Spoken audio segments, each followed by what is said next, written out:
Assalamu alaikum viewers and welcome back to my channel Study Law with Bushra. So in today's video we are going to discuss the topic of refreshing memory. But before starting the discussion, I request you all to please subscribe to my channel and don't forget to press the bell icon for latest updates. Do share this video with your friends and don't forget to comment your feedback. So let's move towards the discussion. The relevant articles of this topic under Kanun-e-Shahadat order includes Article 155 to Article 157. हम one by one in articles को discuss करेंगे, लेकिन सबसे पहले देखना है कि ये जो रिफ्रेशिंग मेमोरी है ये इटसेल्फ क्या है.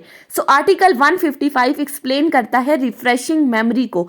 सिंपली अगर हम देखें तो refreshing memory means to refresh your memory.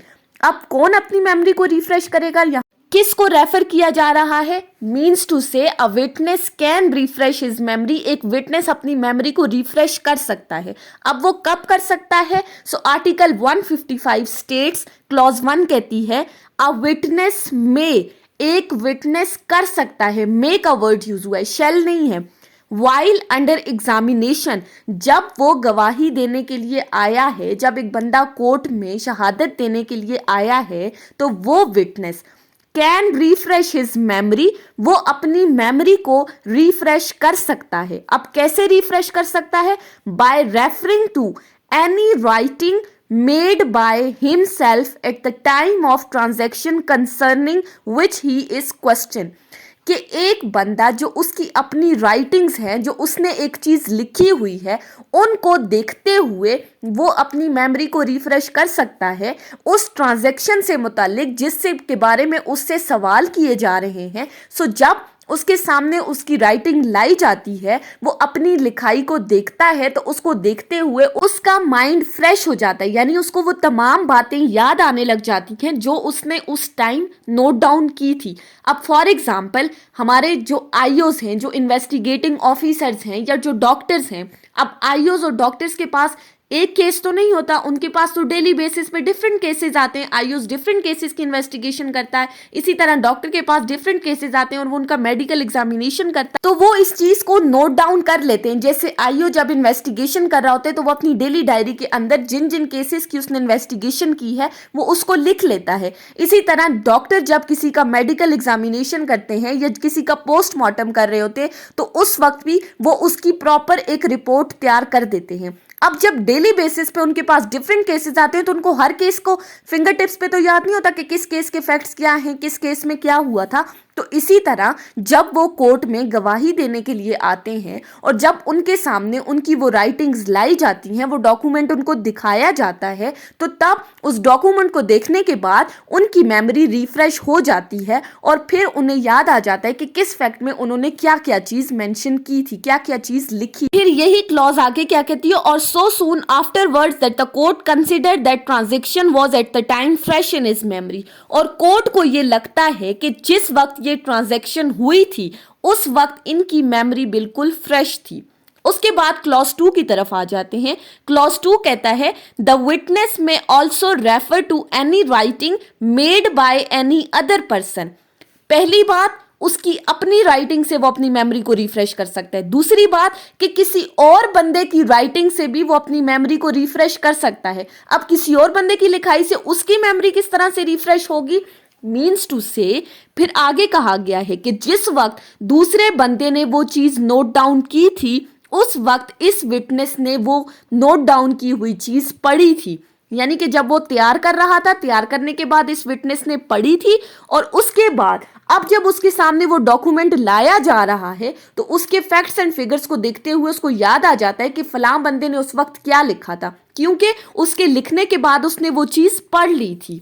सो पहली बात अपनी राइटिंग से, सेकेंडली किसी दूसरे बंदे की राइटिंग से. अब थर्ड क्लॉज में आ जाए. whenever a witness may refresh his memory by reference to any document. ये क्लॉज कहती है कि जब एक विटनेस किसी डॉक्यूमेंट के जरिए अपनी मेमोरी को रिफ्रेश करता है, he may with the permission of the court refer to the copy of such document. तो कोर्ट की परमिशन के साथ उसको उस डॉक्यूमेंट की कॉपी भी प्रोवाइड की जा सकती है. यानी कि जब वो डॉक्यूमेंट के थ्रू अपनी मेमोरी रिफ्रेश कर रहा है तो उसके साथ साथ उस डॉक्यूमेंट की एक कॉपी उस विटनेस को प्रोवाइड की जाएगी। लेकिन साथ ही साथ एक प्रोवाइजो ऐड की गई है यहाँ पर कि provided that the court be satisfied, लेकिन उस वक्त कोर्ट को सेटिस्फाई होना चाहिए that there is a sufficient reason for non production of the original, कि उस वक्त ओरिजिनल प्रोवाइड नहीं की जा सकती उसको किसी भी वजह से, या ओरिजिनल अवेलेबल नहीं है, तो तब उसको इस डॉक्यूमेंट की कॉपी प्रोवाइड की जा रही है। अब तीसरी बात, डॉक्यूमेंट के रेफरेंस से भी वो अपनी मेमोरी रिफ्रेश कर सकता है। क्लॉज 4 क्या कहती है? An expert may refresh his memory by reference to professional treatises, कि एक एक्सपर्ट जो है वो भी अपनी मेमोरी को रिफ्रेश कर सकता है अपनी प्रोफेशनल ट्रीटीज के थ्रू। फॉर एग्जाम्पल, अब एक एक्सपर्ट आया है कोर्ट के अंदर गवाही देने के लिए, किसी बंदे की हैंड राइटिंग की वेरिफिकेशन से रिलेटेड या किसी के सिग्नेचर को वेरीफाई करने के लिए आया है, तो वो भी अपनी मेमोरी को रिफ्रेश कर सकता है। सो आर्टिकल 155 क्या कहता है? एक विटनेस अपनी मेमोरी को 3 तरीके से रिफ्रेश कर सकता है, अपनी राइटिंग के थ्रू, किसी और की राइटिंग के थ्रू जो उसने पढ़ी हो, किसी डॉक्यूमेंट को देखते हुए, और इसी तरह एक एक्सपर्ट भी अपनी मेमोरी को रिफ्रेश कर सकता है। नेक्स्ट आ जाएं तो आर्टिकल 156 है। आर्टिकल 156 क्या कहता है? Testimony to the facts stated in document mentioned in article 155, कि आर्टिकल 155 के अंदर जो हमने डॉक्यूमेंट की बात की उसकी टेस्टिमनी से मुतालिक अब इसमें बताया गया है।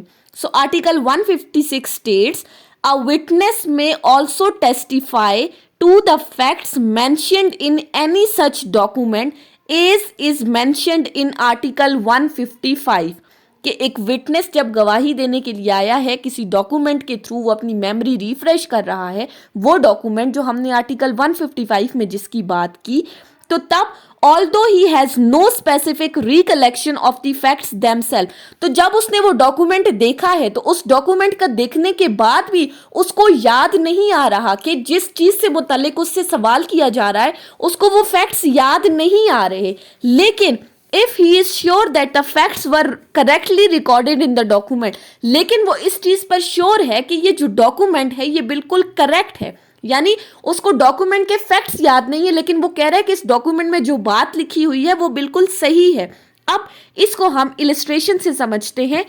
A bookkeeper may testify to the facts recorded by him in books regularly kept in the course of business. For example, एक bookkeeper है, एक accountant है, और वो डेली बेसिस पे बुक्स का हिसाब किताब रख रहा है, उसके पास डेली बेसिस पे आने वाली जितनी भी बुक्स हैं उसका रिकॉर्ड मेंटेन किया हुआ है। अब उसको ये चीज तो याद नहीं है कि फलां दिन कौन सी चीज आई थी, मतलब वो उसको फिंगर टिप्स पे याद नहीं है, लेकिन उसने रिकॉर्ड मेंटेन किया हुआ है और वो डेली बेसिस पे इस रिकॉर्ड को अपनी डेली डायरी में नोट भी कर रहा है। तो जब अगर वो गवाही देने के लिए आता है तो इस डॉक्यूमेंट के थ्रू जब वो अपनी मेमोरी रिफ्रेश कर रहा है तो उसको ये पता होना चाहिए कि ये जो डॉक्यूमेंट में जो बातें लिखी हैं वो बिल्कुल करेक्ट है। ऑल्दो उसको याद नहीं है कि कब कौन से दिन कौन सी चीज आई थी, लेकिन उसको ये याद है कि जो चीज इसमें मेंशन है वो बिल्कुल ट्रू है। अब उसके बाद आ जाते हैं आर्टिकल 157 के ऊपर। आर्टिकल 157 बात करता है right of adverse party as to writing used to refresh memory. अब इस आर्टिकल में बात की गई है कि एक विटनेस जब अपनी मेमोरी को रिफ्रेश कर रहा है तो उसके साथ साथ एडवर्स पार्टी के क्या राइट्स बनते हैं।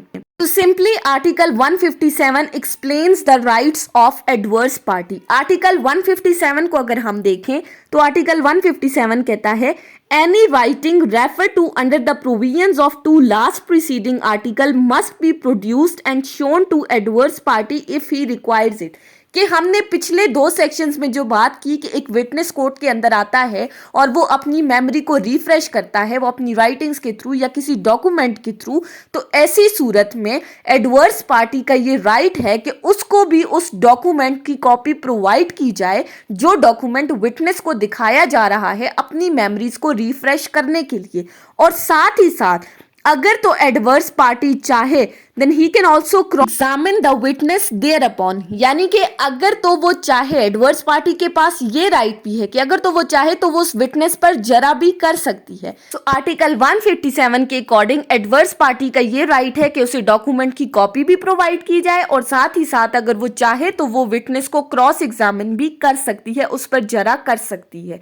सो ये थी हमारी आज की डिस्कशन रिफ्रेशिंग मेमोरी के टॉपिक के ऊपर, आर्टिकल 155 से 157 तक. नेक्स्ट वीडियो में हम आर्टिकल 158 से डिस्कस करेंगे. सो आई होप कि आपको ये लेक्चर समझ में आया होगा. अगर आपने इस वीडियो को अटेंटिवली सुना है तो अगर आपको ये वीडियो अच्छी लगी है तो इस वीडियो को लाइक करें, कमेंट और चैनल को सब्सक्राइब करना ना भूलें. Thank you so much for watching this video. Till then, अल्लाह हाफिज.